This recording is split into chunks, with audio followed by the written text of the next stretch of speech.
અને રાજકોટ નગરના જ વિધાયક હોવાની સાથે સાથે ગુજરાત રાજ્યના મંત્રી શ્રી એવા માનનીય શ્રી ગોવિંદભાઈ પટેલ સાહેબ આજના આ વેણુગીતમ મનોરથને પોતાની શ્રદ્ધા વ્યક્તિ માટે પધાર્યા છે. એ તકે આપનું સ્વાગત અભિવાદન કરીએ છીએ. એમનું અનુગમન કરતા રાજકોટ શહેરની અગ્રણી શ્રેણીના ભારતીય જનતા પાર્ટીના રાજનીતિજ્ઞ એવા માનનીય શ્રી ધનસુખભાઈ ભંડેરી, જેઓ ગુજરાત રાજ્ય મ્યુનિસિપલ ફાઇનાન્સ કોર્પોરેશનના ચેરમેન પણ છે, અને એમનું જ અનુગમન કરતા રાજકોટ મ્યુનિસિપલ કોર્પોરેશનના સ્ટેન્ડિંગ કમિટીના ચેરમેન એવા માનનીય શ્રી નીતિનભાઈ ભારદ્વાજ સહિતના મહાનુભાવો આજે વેણુગીતમ સમારોહને પોતાની શ્રદ્ધા અભિવ્યક્તિ આપવા માટે પધાર્યા છે. એ તકે આપ સૌનું સપ્તમ પીઠ મદન મોહનલાલજી હવેલી ટ્રસ્ટ અને વૃદ્ધિધામ ગ્રુપ પરિવાર વતી હાર્દિક સ્વાગત કરીએ છીએ. પૂજ્યશ્રીની અભિવંદના અને માલ્યાર્પણ સાથે આપશ્રીના દ્વારા ઉપરનો ગ્રહણ કરી આશીર્વાદ પ્રાપ્ત કરશે. આ ત્રણેય મહાનુભાવો ગુણુભાઈ ડેલાવાળા એમનું અનુગમન કર્યા છે. શ્રી વલ્લભાધીશ કી, શ્રી મદન મોહનલાલ પ્યારે કી. આજના વ્યસ્તતમ સમય અને શેડ્યુલ છતાં આપે આપનો કિંમતી સમય આ વેણુગીતમ સમારોહને શ્રદ્ધા અભિવ્યક્તિ માટે ખર્ચ્યો. એ તકે અમો સૌ આપના ખૂબ ખૂબ આભારી છીએ. માનનીય શ્રી ગોવિંદભાઈ પટેલ, જેઓ ગુજરાત રાજ્યના મંત્રીશ્રી છે, માનનીય શ્રી ભંડેરી સાહેબ ધનસુખભાઈ ભંડેરી, જેઓ ગુજરાત મ્યુનિસિપલ ફાઇનાન્સ કોર્પોરેશનના ચેરમેન છે, અને માનનીય શ્રી નીતિનભાઈ ભારદ્વાજ, જેઓ વરિષ્ઠ રાજકોટ શહેર ભારતીય જનતા પાર્ટીના હોવાની સાથોસાથ રાજકોટ મ્યુનિસિપલ કોર્પોરેશનમાં સ્ટેન્ડિંગ કમિટીના ચેરમેન છે. આપ સૌ મહાનુભાવોએ આ પ્રસંગને દીપાવ્યો છે, તકે અમે આપના ખૂબ ખૂબ આભારી છીએ. આવો પુનઃ સત્સંગ પ્રતિ પ્રયાણ કરીએ. પૂજ્યપાદ શ્રી શ્રી વલ્લભાધીશ કી જય.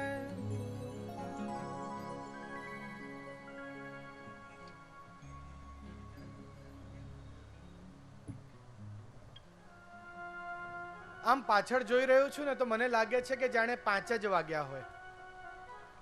અજવાળો એટલો છે આજે. ના, એટલે કહેવાનો અર્થ છે કે મારે હજી 2 કલાક બોલવાની ઈચ્છા છે. ખૂબ ખૂબ જય હો. શું કરીએ, સમય એક એવી વસ્તુ છે, કહ્યું છે ને સંત કબીરે બી કે ચલતી ચાખી દેખ કર દિયા કબીરા રોય, દો પાટન કે બીચ में સાબત બચા ના કોઈ. આ ઉપરનો આસમાન, આકાશ અને નીચેની આ ભૂમિ, અને આ જ્યારે ચાકી એટલે આ સમય જ્યારે ફરે ને ત્યારે એની વચ્ચે જે કાંઈ પણ ઘઉં આવે એ બધા જ પીસાઈ જાય છે.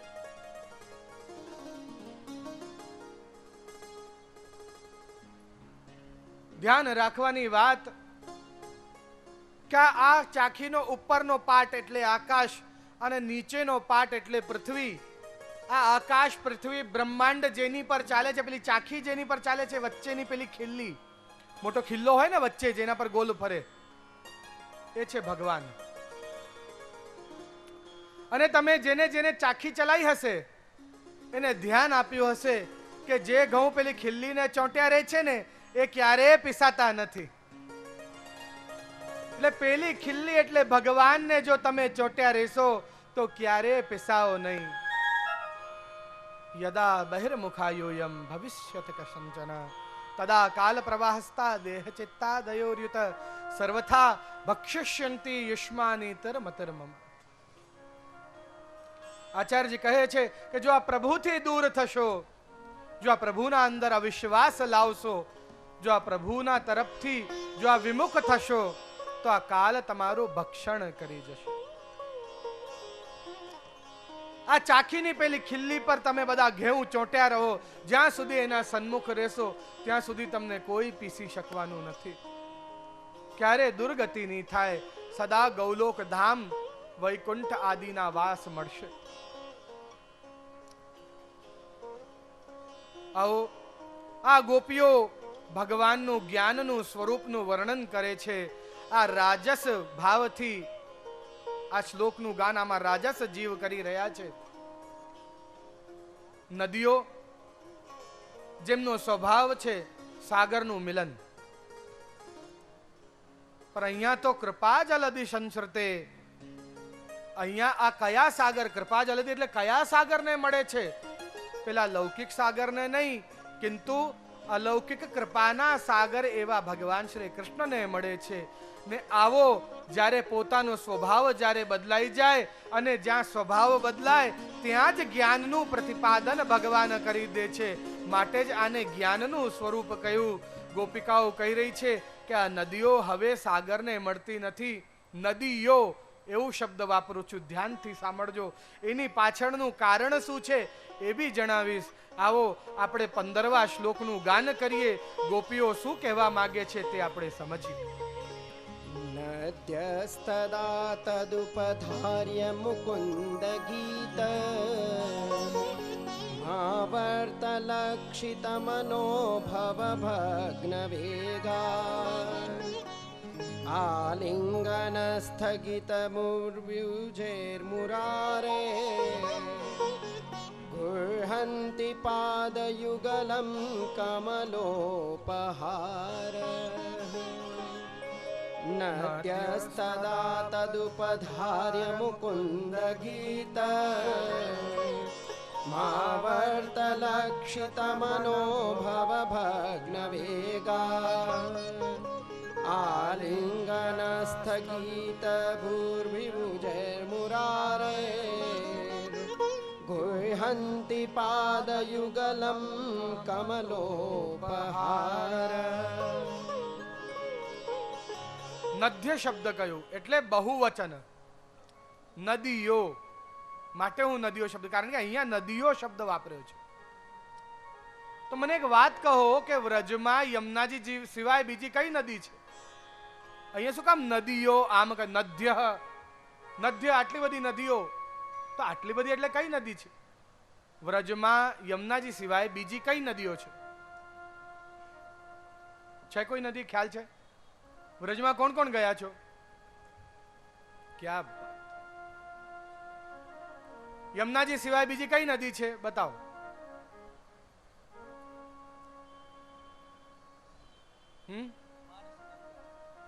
અહીંયા સરોવરાભિપ્રાયેન બહુવચનમ આવું કહે છે શ્રીમદ વલ્લભાચાર્યજી કે આ જે બધા સરોવરો છે, કુંડો, રાધા કૃષ્ણ કુંડ, નવલ અપ્સરા કુંડ, માનસી કુંડ, આ બધા શું છે? આ શ્રી યમુનાજી જ છે.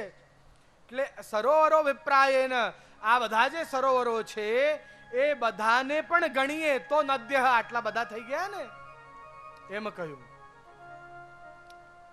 બીજું કે આ કઈ એક ગોપીના હૃદયનો ભાવ થોડો છે. આટલી બધી ગોપીઓનો હૃદયનો ભાવ તો નદ્ય જ થાય ને. અને પાછી એક ગોપીના પણ બે નદ્ય,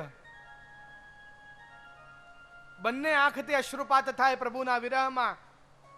એટલે નદીઓ નદીઓ નદીઓ નદીઓ, તો કેટલી બધી ગોપીઓના પ્રભુના વિરહમાં, ગોપીઓના હૃદયમાં જે પ્રેમ અને પ્રેમના કારણે જે વિરહ અને એમના આંખોમાંથી એ વિરહના કારણે થતો અશ્રુપાત, એ નદીઓ જ્યારે વહે તો આટલી બધી નદીઓ વહે છે તો નદ્ય જ કહેવાય ને. નદીઓ વહે છે.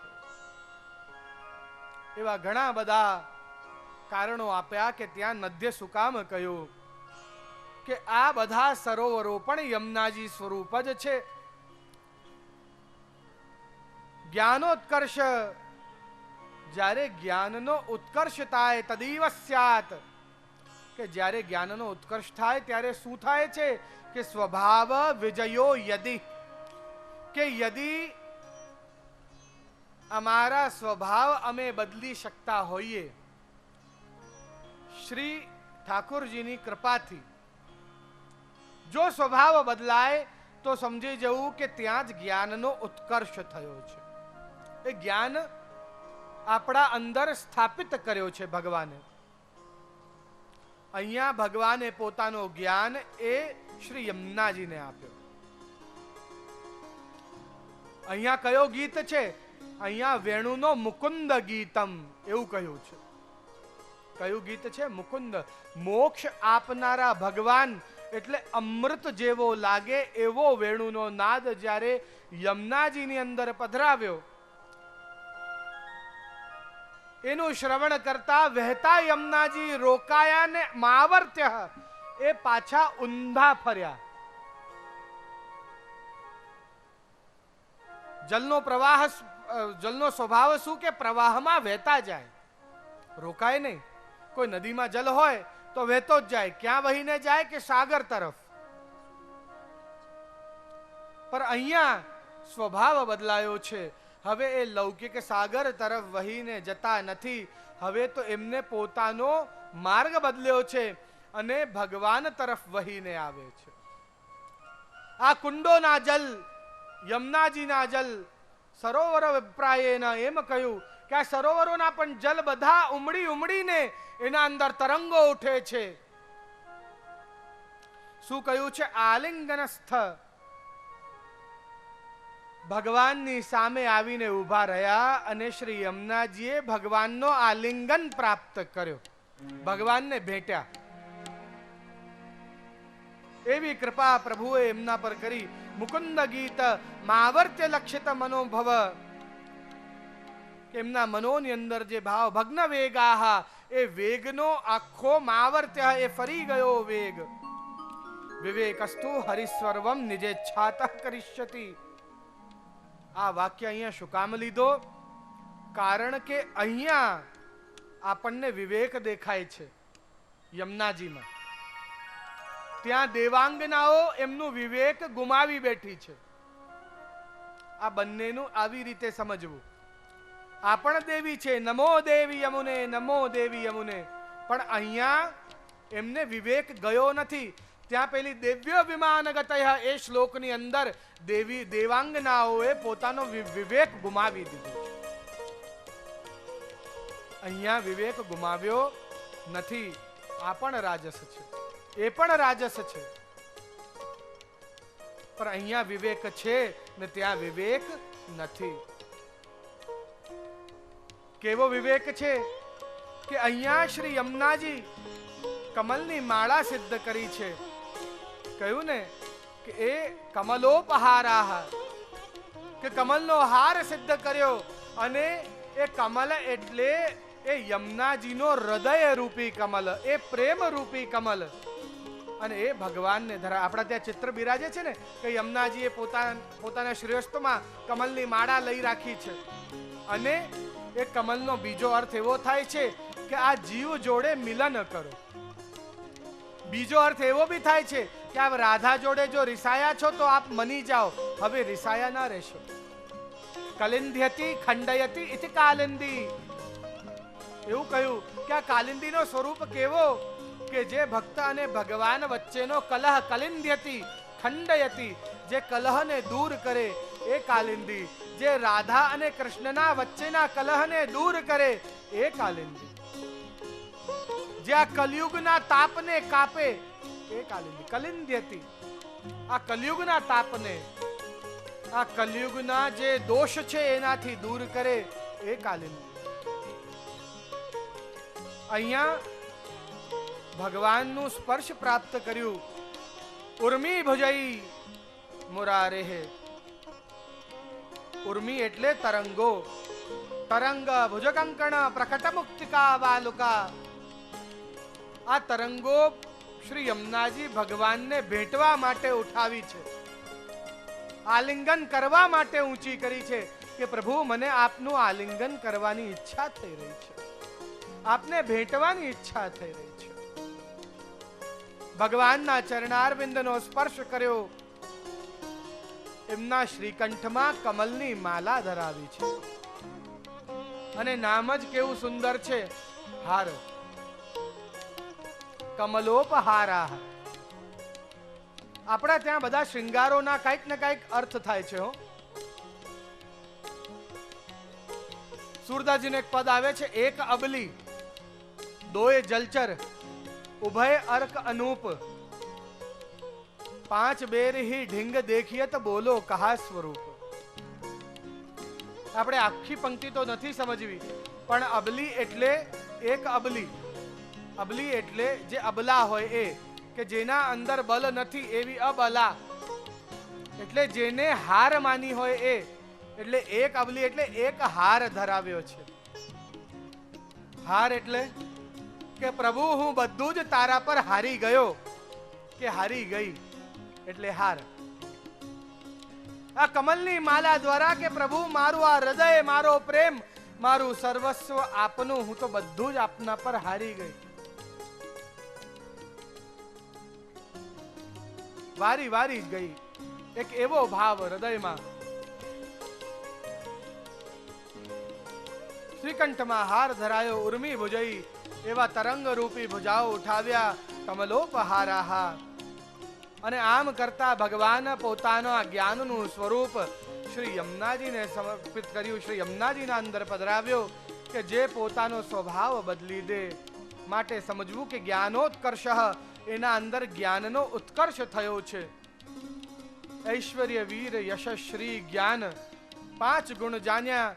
હવે આવો આપણે તામસ ભાવથી ગાઈ રહ્યા આ ગોપિકાઓ વૈરાગ્યનું નિરૂપણ કરે છે કે આ વૈરાગ્ય કોણે આપ્યો. આપણે જોઈએ કે આ ગોપિકાઓ શું કહેવા માંગે છે, કે આ સર્વસ્વ સમર્પણ આ વૈરાગ્ય કોણે કર્યું છે.